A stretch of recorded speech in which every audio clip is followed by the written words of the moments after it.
뉴스파이팅 배승입니다. 날이 갈수록 인기가 올라가고 있는 정치적 원의 시점으로 시작합니다. 최재성 전 청와대 정무수석님 나와주셨습니다. 안녕하세요. 안녕하세요. 네. 윤 대통령 탄핵 청원이 올라와서 사흘 만에 5만 명 동의를 넘기더니 지금은 청원 동의 80만 명을 넘겼다고 합니다. 야권에서는 이것이 민심이다 이런 반응인데요. 이번 탄핵 청원 어떻게 보고 계십니까?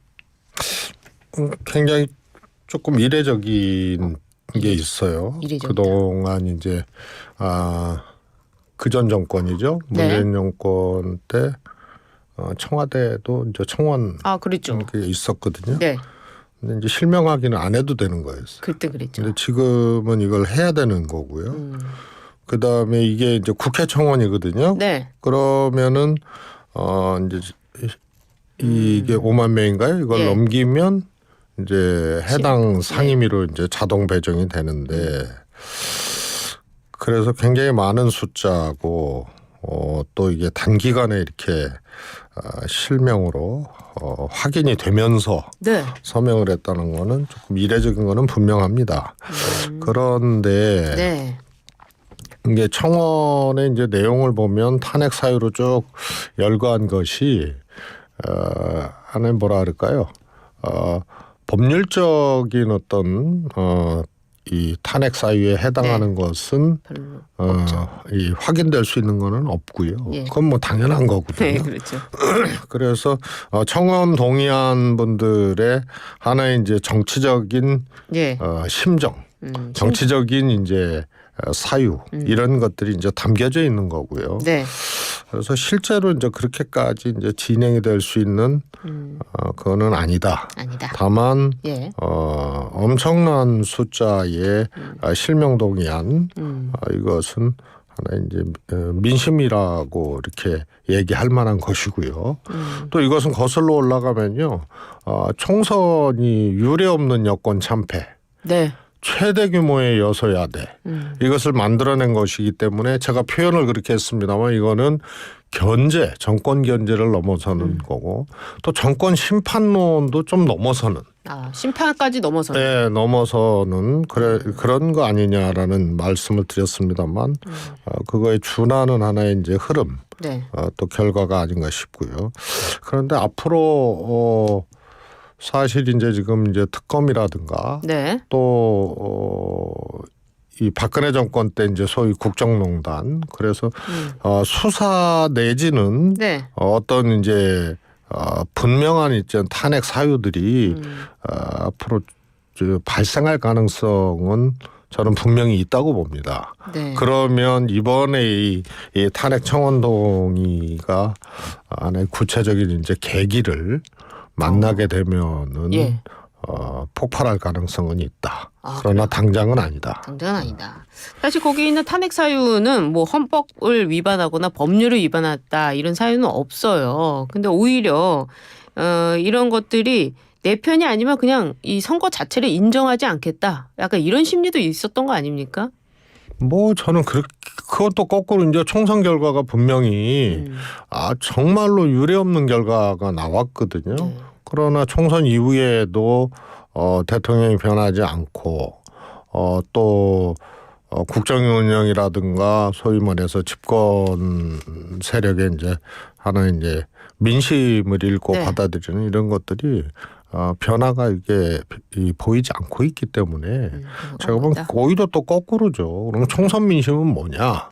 총선 민심에 근데 그 표 차이를 보면은 소선구제의 그런 것도 있잖아요. 한 표라도 이기면 가져갈 수밖에 없는 사이도 있고 또 부산으로 치자면은 민주당도 아주 아깝게 진 곳도 많고 또 서울에서 보면은 또 국민의힘이 아깝게 진 곳 있고 그래서 전체적인 표 차이를 보면은 그것이 이 표 차이가 좁을 뿐이지 의석수는 많이 차이 납니다. 아니 지금 총선의 소선거구제라는 것이 이번에 만들어져서 이번에 전체 득표 차이는 그렇게 얼마 안 났어도 네. 선거제도가 변했기 때문에 이게 의석 차이가 난 거다. 선거제도 계속 이런 건 아니거든요. 그렇죠. 그러면 그동안의 결과와 비교해 봤을 때 왜 이렇게 엄청난 차이가 났느냐 이렇게 봐야 저는 객관적이라고 보고요. 네. 그래서 뭐 대선도 마찬가지죠. 대선 민심이라는 게 분명히 있는 거고 예. 총선 민심이라는 게 있는 거고요. 근데 유례 없는 결과 같은 제도로 치루어진 선거에서 전무후무한 결과가 나왔기 때문에 네. 그것을 액면 그대로 읽어야지 여권 내지는 국민의힘 일부에서 주장하는 네. 그리고 또 뭐 그런 생각을 실제로 하는 사람들이 있어요. 야, 네. 총선에서 뭐 5% 차이 났는데 대선에서 5% 이기면 재집권할 수 있다. 그렇게 이제 생각하는 것은 총선 민심을 그야말로 일부러 이제 발로 걷어차는 그래서 더 불행한 어떤 결과를 초래하는 네. 그런 이제 자충수 같은 주장이죠. 그렇군요. 그 일각에서 주장되는 건 굉장히 그 위험한 발상이네요.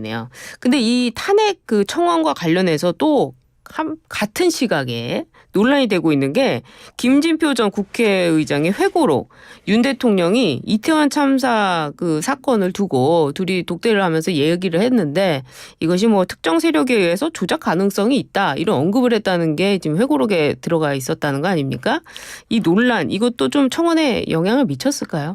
저는 뭐 일부 영향이 있었을 수는 있다고 보는데요. 네. 어떻게 보세요? 전체적으로. 이번에 이제 탄핵 청원 같은 경우에는 네. 하나의 사건 하나의 계기 이런 걸로 많이 했다 적게 했다 혹은 계기가 됐다 이런 것보다는요.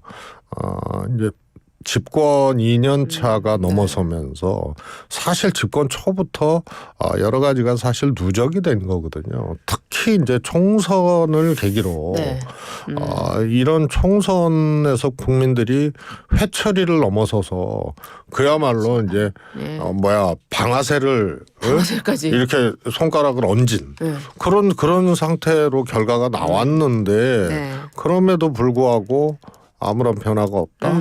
이것이 이제 아주 근저에 깔려 있는 그런 이제 탄핵 청원이기 때문에요. 뭐 일부 영향을 줬을 수는 있겠지만 근본적인 거는 아니다. 근데 이게 뭐 지금 민주당에서는 이 탄핵을 뭐 추진하겠다 뭐 이런 입장은 없어요. 섣부르게 추진했다고 혹시라도 역풍이 불면 어떡하냐 이런 입장일 것 같은데요. 민주당은 어떻게 입장을 정리하게 될까요? 저는 뭐 하나의 이제 가정. 가정으로 가정을 전제로 탄핵 얘기를 하는 정치인들, 민주당 정치인들은 뭐 있어요. 뭐 이렇게 가면 뭐 탄핵 열차에 탑승한 것이다. 뭐 이런 출발한 것이다. 뭐 이런 거고 탄핵을 하겠다 이렇게 명시적으로는 얘기하지를 않았는데요. 사실 대통령 탄핵이라는 것은 상대성이 있는 거예요. 정치적으로. 탄핵은 국민들이 명령하는 거예요. 국회에서 법률에 의해서 추진하는 것이지만 사실은 탄핵이라는 절차까지 국회에서 하게 된다는 거는 국민들이 탄핵하라고 명령하는 거거든요.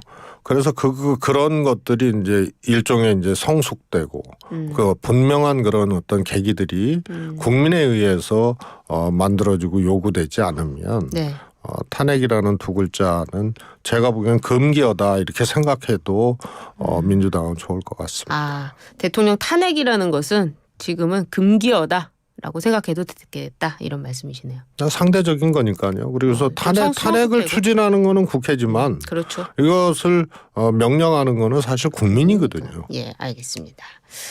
역시 노련하십니다. 네? 노련하시고 정치권의 정무수석으로서 굉장히 판단이 좋습니다. 제가 이런 평가를 해도 되는지 모르겠네요. 마음대로 하십시오. 알겠습니다. 다음 질문 제가 한번 드려보도록 하겠습니다. 22대 국회 운영위 첫 전체회의에서 최상병 특검법과 관련해 고성이 오갔습니다. 야당은 대통령 비서실 등에서 자료의 사전 미제출을 문제 삼았는데 여당은 여당 간사도 공식 선임 전인데 무슨 협의가 이루어지냐 하면서 반발을 하면서 민주당 아버지가 그렇게 가르치더냐 뭐 이런 말까지 나왔습니다. 이런 날선 공방 어디서부터 잘못된 걸까요?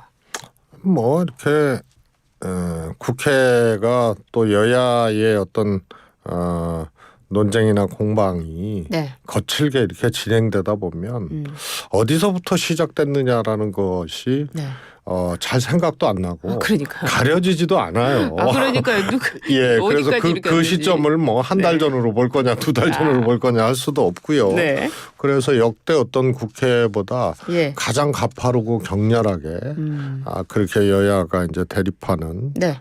그런 국회가 될 수밖에 없고요. 거기에 뭐 또 대통령도 네. 그 중심에 이제 있는 거죠.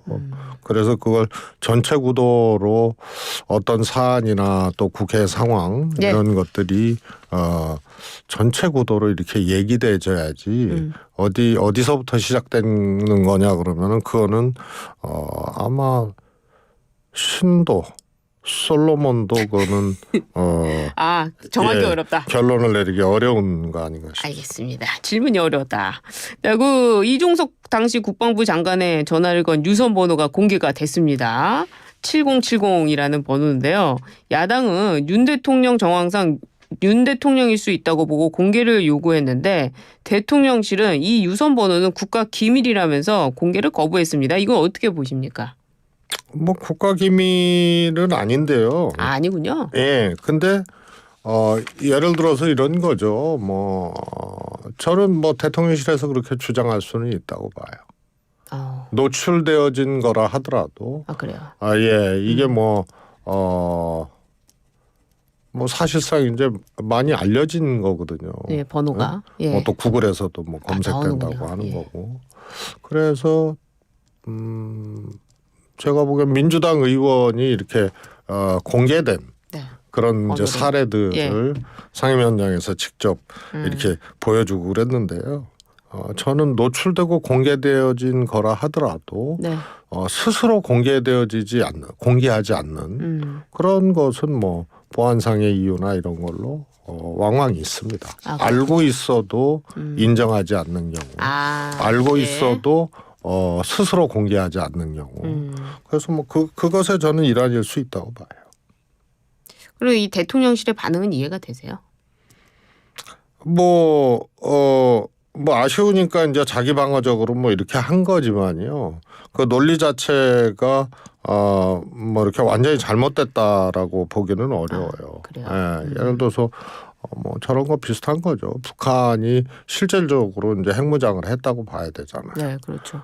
그러나 북한 핵을 인정하지 않는 거거든요. 그래서 보안이라는 것도 어떤 방식으로든지 뭐 노출이 됐다 하더라도 스스로 시인하거나 네. 뭐 혹은 또 부인하거나 뭐 이런 것은 하나의 뭐 대통령실 입장에서는 그렇게 가져갈 수는 있죠. 예. 과거에 청와대에 계셨는데 그 청와대 번호가 공개된 적도 있습니까? 스스로 공개한 적은 없고요. 예. 예. 근데 이게 검색하면 나왔습니까? 옛날에도? 그렇죠. 그리고 이제 명함에 또 내선 같은 거를 쓰고 이렇게 하니까. 하는 경우도 있고 이번 상임위장에서도 뭐 대통령실 직원들 명함에 이렇게 다 있는데 말이야. 뭐 그러네요. 그래도 대통령실의 입장에서는 이렇게 방어할 수밖에 없었을 것이다. 뭐 예, 그리고요. 네. 이거는 제가 보기에는 뭐 대통령이 이렇게 통화를 했다. 통화 내용은 몰라도 통화 사실에 대해서는 여러 군데에서 확인이 됐다는 거니까. 된 예. 거기 때문에요. 알겠습니다. 이게 이제 최상병 사건의 하나의 이제 뭐 스모킹 건에 해당하거나 아주 뭐 중요한 어떤 공방이라고 보고 싶지는 않습니다. 알겠습니다. 이제 드디어 시간이 왔습니다. 한동훈 당대표 후보를 향한 배신의 정치 공세가 국민의힘에서 계속되고 있는데요. 한 전 위원장은 공포 마케팅은 있던 지지자들도 쫓아내는 뺄셈과 자해 정치다라면서 반박에 나섰습니다. 한동훈 당대표 후보를 향한 난타전이 계속되고 있는데 어떻게 지켜보고 계십니까? 저는 뭐 당대표 집권 여당의 대표가 되겠다. 네. 이런 당대표 선거를 둘러싸고 뭐 이 정도의 공방은 저는 있을 수 있다고 봐요. 있을 수 있습니다. 예, 이거보다 뭐 더 심한 경우도 예. 많았죠. 거의 뭐 사생결단하듯이 뭐 덤벼들고 네. 또 중요한 거는요. 예. 이것도 역시 이제 구도로 봐야 된다. 네. 이번 당대표 선거를 관통하고 있는 정치적 구도는 뭐냐. 그게 이제 당원들 입장이 있고요. 예. 소위 말해서 그렇죠. 당대표 뽑는 이제 유권자들 입장이 있죠. 예, 당원 지지층과 80%. 당원들이 있고요. 그 다음에 하나는 그야말로 이제 정치인들의 입장. 예. 대통령을 비롯해서 예. 두 구도를 봐야 되는데요. 아마 국민의힘 당원이나 이제 지지자 네. 이번 당 대표를 뽑는 유권자들 입장에서는 차기 지도자 자기 국힘의힘 대선 이제 해야 되는데 이제 한 3년 남았는데 그러면 다음번에 어떤 사람이 그렇죠. 대선 후보가 되고 대선 후보가 될 수 있나가 당 대표 선거에 녹아 있는 거예요. 그렇죠. 그런데 나경원 후보 같은 경우에는 출마 안 하겠다 이랬잖아요. 이 김기현 대표가 됐던 때 그 논리 비슷한 거거든요. 그러네요. 그래서 나경원 후보가 제가 보기에는 정치적인 실책을 한 거예요. 대표 출마하면서. 이건 실책이다. 이번 선거에는 그것들이 유권자 입장에서 녹아 있는 거거든요. 그래서 미래에는 그게 있는 거고요. 네. 그래서 제가 보기에는 이제 이미 평가 투표, 회고적 투표가 아니에요. 총선 참패하고도 혁신이 없었기 때문에 그래서 그거는 아마 국민의힘 지지자들 입장에서는 지나간 일이 돼버린 거고요. 현재와 미래만 있을 뿐인데요. 미래에는 차기 대통령 후보라는 것이 분명히 있는 거고요. 이번 그렇죠. 선거 과정에. 현재는 뭐가 있냐면은요. 상대방이 이재명 대표가 있는 거예요. 또 연임한다는데. 그런데 이재명 대표에 필적할 수 있는 리더십 그렇죠. 또 무게감 이 누구냐 요게 이제 국민의힘 지지자나 당원들한테 있는 거고요. 그다음에 이제 정치인들 간의 구도를 보면요. 뭐 후보들끼리 대표 후보들끼리 배신의 정치다. 공포 마케팅이다. 이런 공방이 오가는 정도는 저는 크게 격렬하다고 보지는 않는데요. 대통령이 있는 거예요. 거기 대통령이 있군요. 이 중심에. 그래서 대통령을 중심으로 배신의 정치 주장하는 거고 한동훈 위원장도 야 너네들이 반한인데 소위 말해서 이제 대통령을 중심으로 배신의 정치 운영하는 거 공포 마케팅 아니냐. 대통령이 깔려 있는 거기 때문에 이거는 그러니까 한동훈과 반한 후보들의 배신과 공포 워딩의 충돌이 아니고 한동훈 대 윤한 갈등의 본격적인 이 과정으로 치러지는 드디어요? 그런 당대표 선거다. 그래서 제가 출마 자체가 전쟁이라 그런 거고요. 그러네요. 한동훈 후보가 당대표가 되는 순간 그거는 전쟁이 확전이 되고 현실화되는 거죠. 전쟁이 되면 이 국민의힘 어떻게 됩니까? 제가 보기에는 그러니까 제가 정치력이 살아있고 조정 능력이 살아있는 집권당이나 대통령실이라면요. 이미 이제 어려워진 상황에서 그게 불가능한 상황에서 한동훈 위원장이 출마를 하는 거지만 출마를 안 하는 것이 그나마 집권당 정치의 미니멈 최소한을 확보할 수 있는 건데 출마를 해버렸기 때문에요. 제가 보기에는 집권 세력이 대통령과 당대표가 엇박자가 나고 혹은 갈등의 국면으로 간다. 제가 보기에는 한동훈 위원장은 차기 본인의 이제 대선이나 미래를 위해서 윤근을 이것은 거기에 머물러 있는 거는 불가능하다고 이미 판단을 했고 거기에 윤한 갈등 1, 2, 3라운드가 또 밑거름이 됐기 때문에요. 그게 이제 이어지거든요. 그러면은 제가 보기엔 대통령도 당대표도 서로 이제 어려워져서 삿바끈을 놓치고 주저앉을 가능성이 굉장히 큰 국면이에요. 그래서 어떻게든 못 나오게 했어야 돼. 처음부터 못 나오게 했어야 됐다. 알겠습니다. 한동훈 처음부터 나오지 말았어야 됐다. 이거는 정무 실패네요. 정무 실패. 정치적으로 그렇다는 거고요. 뭐 입 들린 국회의원 그 입을 누가 막고 출마하겠다는 차기 잠룡 이것을 누가 막겠습니까? 알겠습니다. 더더군다나 감정이 그냥 누적돼서 알겠습니다. 만만치 않은 한동훈의 그런 이제 이 본인도 그렇잖아요. 본인 만만치 않은 파이터라고 말이야. 그걸 누가 말릴 수 있겠어요? 다음 질문 제발 해야 됩니다. 이재명 전 대표가 시도 때도 없는 문자와 전화는 격려 아닌 고통이다 하면서 개딸 과도한 응원 연락 좀 그만해 줄 것을 호소했는데 어떻게 보십니까? 이거 마지막 질문인데. 이제 진심은 어떻든 간에 이재명 대표의 실제 생각과 마음은 어떻든 간에 사실 당원권 확대하고는 조금 논리적으로나 뭐 이렇게 맞지 않는 그런 이제 당원 개정을 네. 했잖아요. 뭐 그게 이제 국회의원 선출 과정에서의 당원 비율 반영, 예. 원내대표 마찬가지고요. 예. 그리고 대표 임기를 뭐 사실이든 아니든 거기에 이재명 대표 5글자를 넣으면 이재명 대표를 위한 맞춤형 예.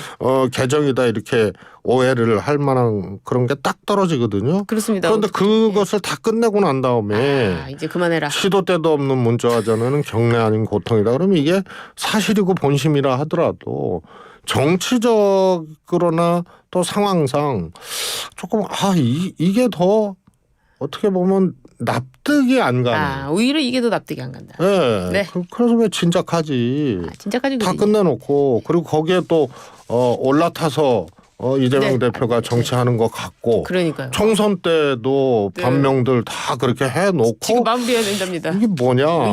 이게 왜 이러냐? 이럴 수가 이 있는 얘기는 또 거죠. 다음 주에 모셔서 저희가 이야기 나눠보도록 하겠습니다. 날이 갈수록 인기가 얻어가고 있는 정치적 원의 시점 최재성 전 전무수석과 함께했습니다. 감사합니다. 감사합니다.